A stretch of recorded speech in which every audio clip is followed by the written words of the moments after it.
What's up everyone, Ben with the BTC Sessions here, and this is your daily session. Hodl the Bitcoin. Before we dive into the news, a couple quick things and we'll get to it. Please do check out my website, btcsessions.ca. I've got a ton of stuff there for you to check out, and that's where you can reach out to me personally and book me for your own BTC session. All you need to do is scroll down to the bottom, and that's where there is a contact form for you to fill out. We can chat Bitcoin, wallets, proper security, whatever you like, just give me a shout. And further to that, I would like to thank the official sponsor of the BTC Sessions, Ledn.io. This is where you can use your Bitcoin to get a Canadian dollar loan. So your Bitcoin would be the collateral. So you can head over to their website. They've got a slider there so you can check out how much Bitcoin would be required for a particular dollar amount.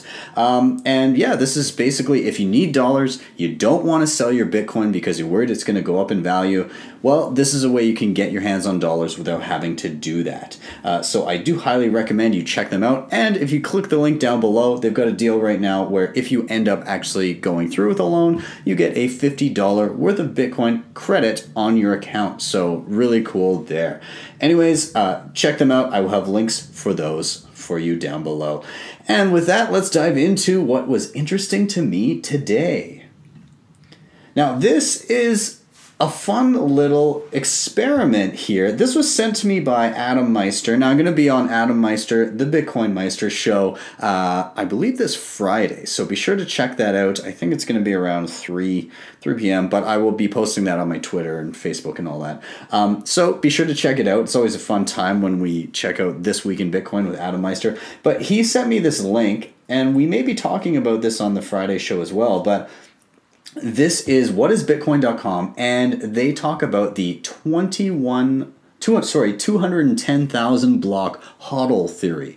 And this theory is that if you hold Bitcoin for 210,000 blocks, it will be worth a greater fiat value than it was 210,000 blocks ago. Now, if you're not sure what a block is, essentially the whole Bitcoin network settles every 10 minutes. So any transactions executed in that time, they all get updated on the worldwide ledger at that point, roughly every 10 minutes. So a block is typically 10 minutes long. It can vary, but that's kind of the average. And so after 210,000 blocks, what is that time period? It is 4 years. Now this lines up exactly with kind of my theory over the past couple of years, few years here, in regards to Bitcoin price, in that it is in 4-year cycles based around the reward halving, where the Bitcoin that get rewarded to miners, it gets cut in half. That number gets cut in half every 4 years. So the inflation rate goes down until it gets so low that the single Satoshi reward in about 110 years, well, it can't have anymore. So at that point, there would be no more block reward other than when miners receive the transaction fees from Bitcoin transactions. So that will be their incentive at that point.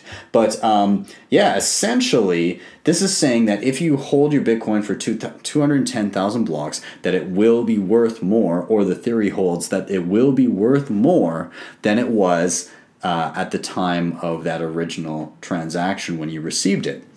Now, how does this line up? These guys have gone through extensively and tested it. So they say, in order to see how well this theory has performed historically, we did some basic back testing, and the results are amazing. 100% of Bitcoin transactions ever sent have a higher fiat valuation after they are 210,000 blocks old.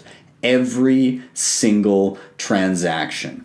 They can't find a Bitcoin transaction that was worth less at any point in history in 210,000 blocks. So some people may believe, well, okay, well, Bitcoin pulled back a whole bunch and, you know, we had highs of $20,000 or something. The theory goes that regardless of when you had Bitcoin, even if you bought the absolute top when it was hitting around 20K in December, I believe it was December 17th, 2017, even if you bought that point, if you waited 210,000 blocks, you would still be up in relation to fiat if you held that Bitcoin. So they encourage you to go and check it out yourself and let them know if you can find an instance where a Bitcoin transaction, if you had gone back that 210,000 blocks, that it was actually worth less than the current value. So they give you kind of a roundabout way to go and check this yourself. You can check it on any transaction ever, but they reference you to blockchain. I'm not a big fan of this company, but the reason they reference you to this site is they do have a fiat equivalent of Bitcoin, not only at the current time, but at the time the Bitcoin was sent. So let's just take a look as an example. So we're going to go, these are blocks, recent blocks. So we're going to go and check out this block. Okay, and in this block, there are transactions. So you can see these Bitcoin transactions here, and let's see. So what you have here is you have a green value of how much was sent in this particular transaction. And so in this block here, you can see various transactions and the amount sent in each one of them. Now, if we go back to a really old transaction, so let's see, we're at block 570,000. So let's go back 210,000 blocks. So that would be block 360,000. We're just going to ballpark it, not exactly, but so 360. What the hell? We'll just go back exactly that much. 946. Okay. Okay, so block 360,946. All right, so we're going to go to the actual block by clicking on the hash, and it shows all of the transactions that happened on that particular block. And you can see the current value of what they're worth. Now, if you hover, you can see what they were worth before. So let me just do this here.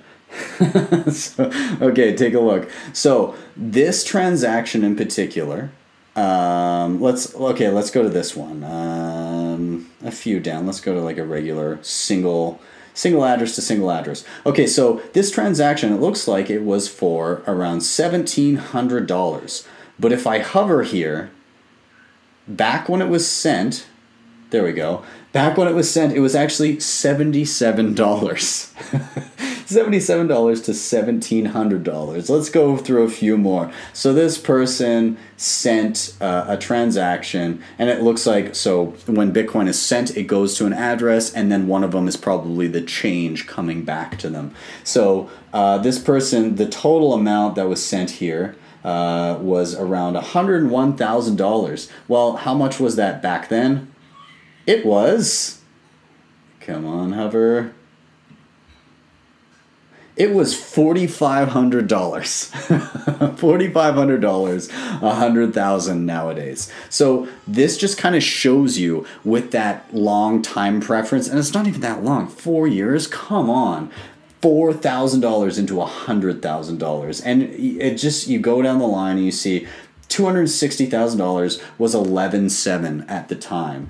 $2,000 at the time was, sometimes it doesn't pop up here, I'm sorry, was less than $100. So, I mean, I challenge you to go check this out and just check those fiat equivalents and play around with timing. Maybe you want to try and time the absolute bottom of this bear market and check back 210,000 blocks. Try that out, see if it works. But they haven't been able to find an instance where it was worth less at the time. So I don't know. I really enjoyed this because it's perfectly in line with the 4-year cycle that I think is going to kind of ring true, especially in a couple years moving forward. I fully anticipate us being in another crazy mania bull market.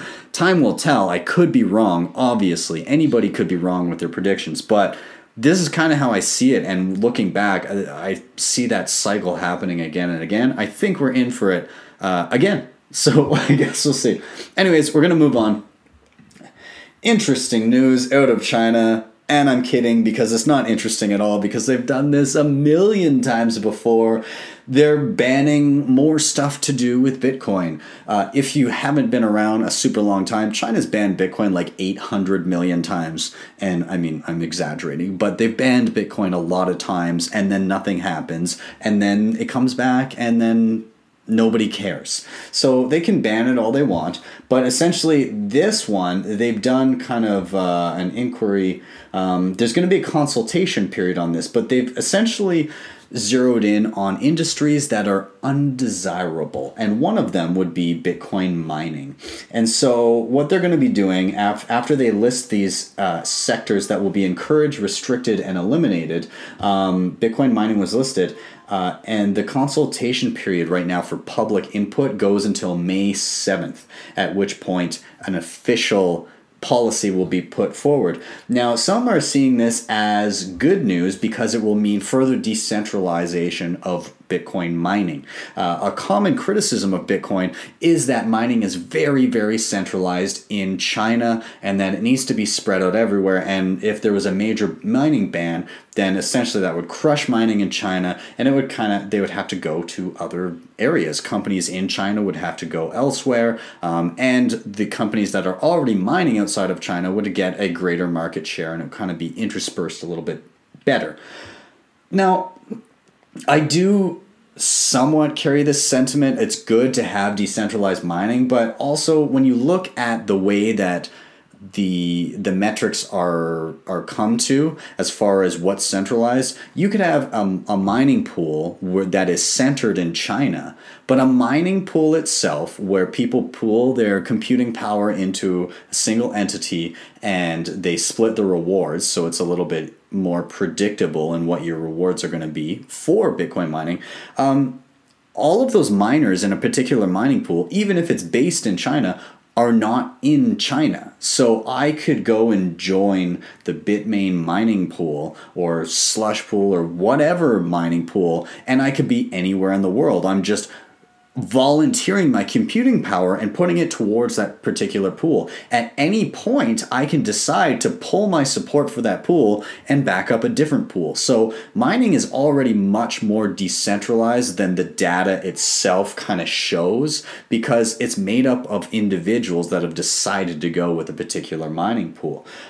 So I don't really see that as an issue. So yeah, here you can see hash rate distribution. How much of the network is actually set with particular mining pools. So BTC.com and Antpool, those are owned by Bitmain, and they make up around 31.5% of hash power. But as I said, those are individuals contributing to the network, on top of, yes, hardware that Bitmain itself owns. But I mean, if you were to pull those individuals out of those mining pools, that number, that 31.5%, would be far, far less. So I don't really think that this is a worry in the first place. Not only that, but this ban of Bitcoin mining in China, is that really going to work? Like, you got to think, where are these located? Do we even know where all of them are? Absolutely not, because a lot of these are in very remote locations in central China where you have a renewable resource, a lot heavily skewed towards hydro.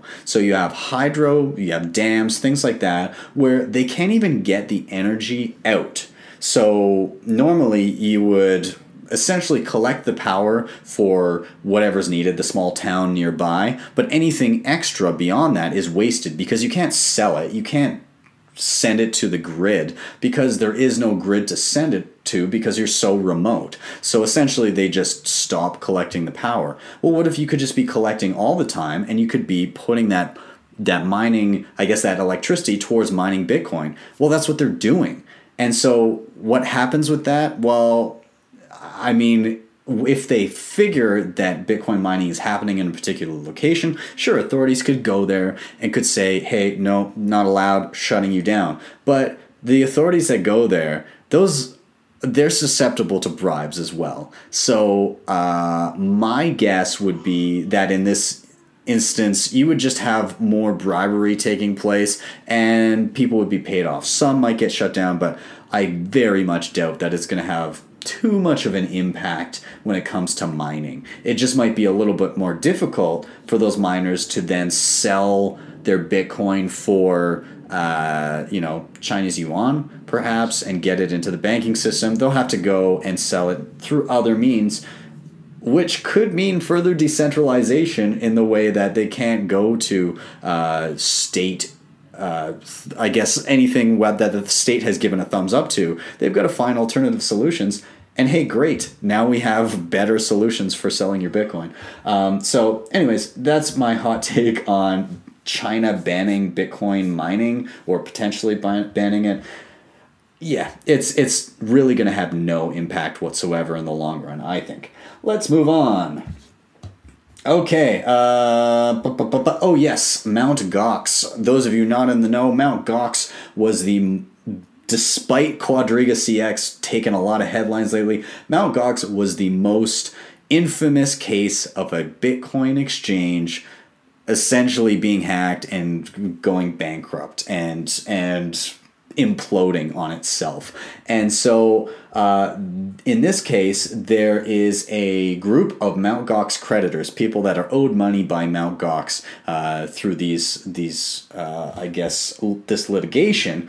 And the coordinator of this group has left his post, because there's going to be such a long time frame before these payouts actually happen. So his name is Andy Pag.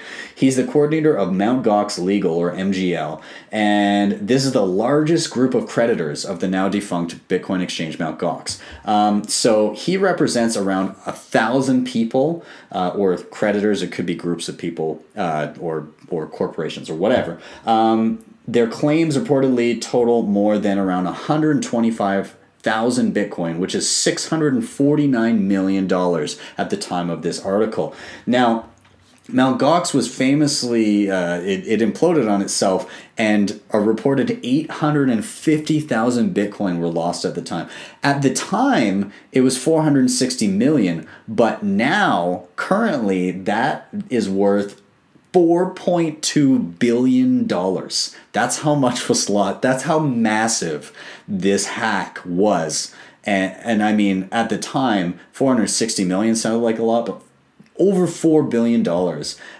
So some of that was recovered. They do have some money that is owed to these creditors, but it looks like it's just going to go on for even longer. So with his resignation, he said that the reimbursement is likely to take a further 18 to 24 months longer already, despite indications that the trustee Kobayashi, the guy in charge of the funds behind Mt. Gox, has decided the creditors' claims will be concluded in March. Apparently not. And part of the reason for this may be because there's a group, CoinLab, and they're a former business partner of the exchange, and they sued Mt. Gox with a bankruptcy claim of $75 million, claiming breach of contract. Well, the figure has risen to $16 billion in the midst of these rehabilitation proceedings where they're trying to get money back to their creditors.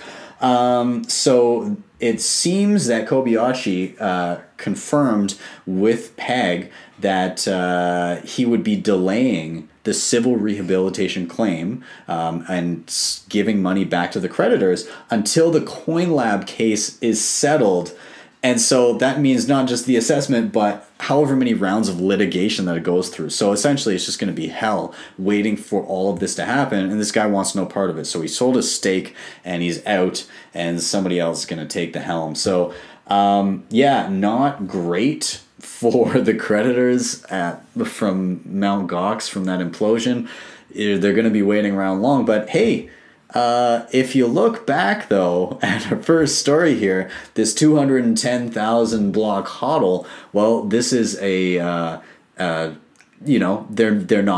planning on hodling extra long, but maybe they'll get back some of that Bitcoin and it'll help contribute to their 210,000 block hodl plus even more. And when they get it back, they could be very happy people that they were forced to hodl for that long, assuming they get back a decent sum of what they lost. Anyways, I'm going to leave it there, guys. That is it for me today. First off, thank you so much for watching. If you want to help out the show, then please do check out my website. Check out the sponsor every time you click the link down below. It helps the show big time. Hit that subscribe button, hit the like button, and hit the notification button, because every single time when this airs for the first time, I am in the chat chatting everybody up. And if you really like what you saw, you can drop me a Lightning Network tip via tippin.me. I've got that link down below, and if you don't know how to do it, I created a tutorial on how to use this, which I will link down below and in the cards. So I'll see you guys tomorrow for your daily session.